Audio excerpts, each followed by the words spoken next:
Saraswati by Saraswat oceans of knowledge के इस video में आप सभी का स्वागत है।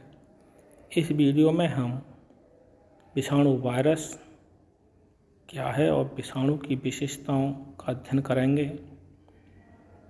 विषाणु लैटिन भाषा का शब्द है जिसका लिटरल मीनिंग द पॉइजन, विष या जहर।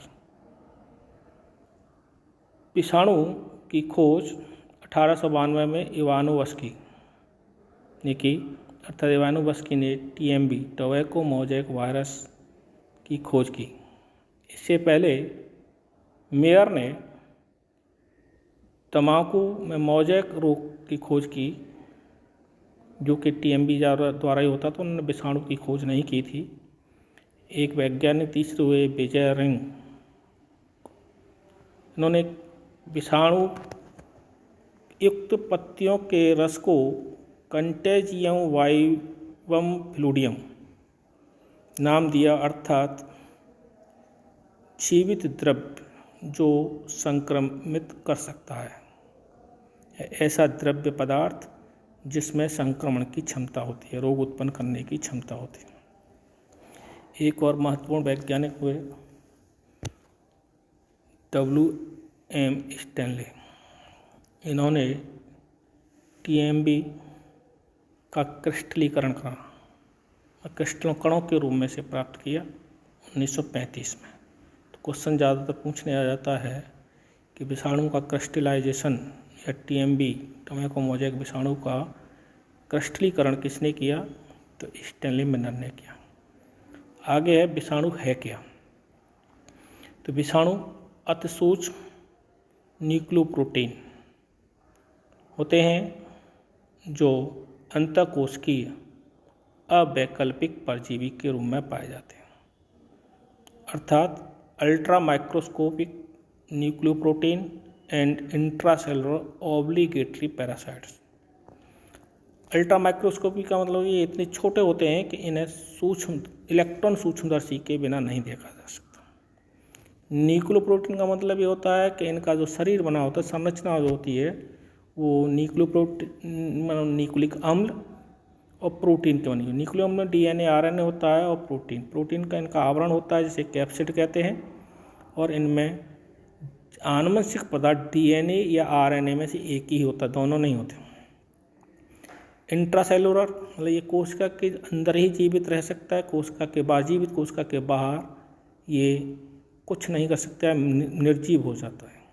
तो इसके अवैकल्पिक का मतलब है कि इसके बाद और कोई विकल्प नहीं है, ठीक। और परजीवी कहते हैं जो दूसरों से पोषण प्राप्त करता है।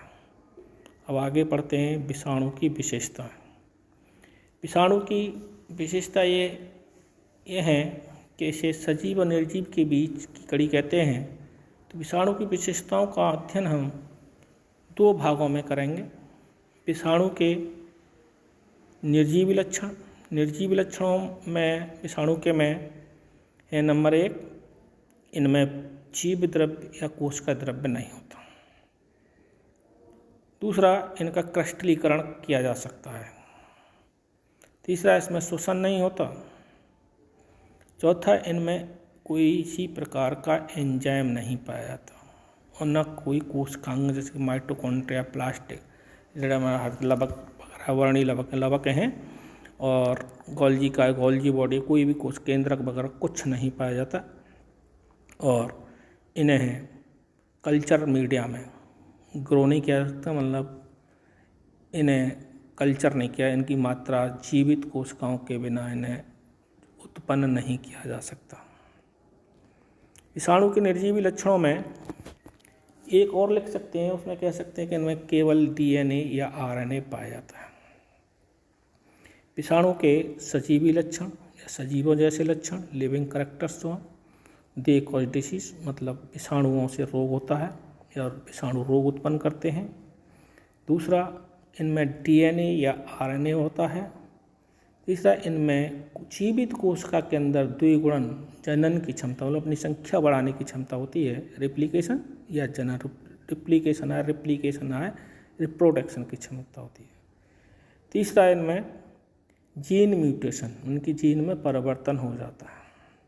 और चौथा, ये अपने आवरण जो होता है प्रोटीन का बना हुआ कोट, उसे स्वयं सिंथेसिस कर लेते हैं, जबकि इनमें सामान्यतः कोई कोशिकांग नहीं पाए जाते। ये जब किसी जीवित कोशिका में पहुंचते हैं तो अपने डीएनए या आरएनए को पोषक कोशिका के डीएनए आरएनए में जोड़ देते हैं, और जिसके द्वारा ये सक्रिय होकर अपना पूर्ण दूसरा विषाणु मतलब डीएनए आरएनए और प्रोटीन कोट का निर्माण करते हैं।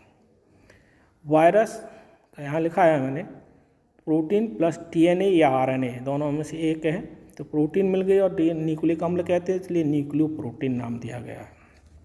ठीक है।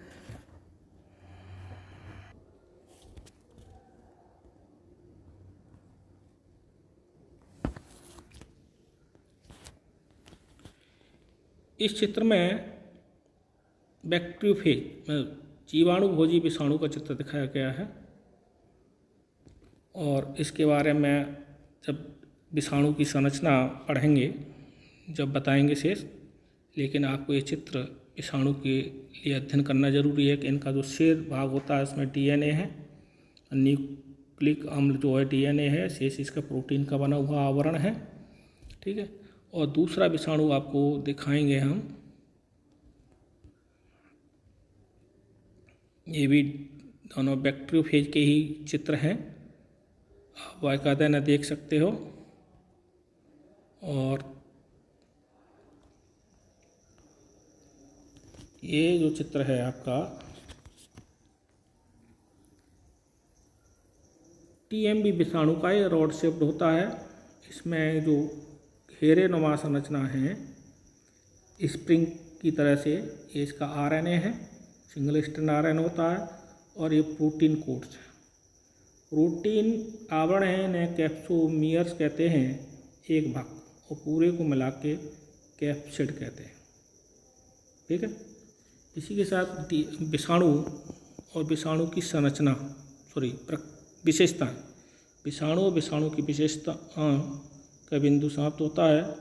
अगले वीडियो में हम आपको विषाणु की संरचना के बारे में बताएंगे, और आपसे निवेदन है कि आप इस चैनल को सब्सक्राइब करें, अधिक से अधिक शेयर करें, और कोई समस्या हो तो डायरेक्ट मेरे नंबर पर कांटेक्ट करें, छात्रों विशेष रूप PIC के छात्रों से।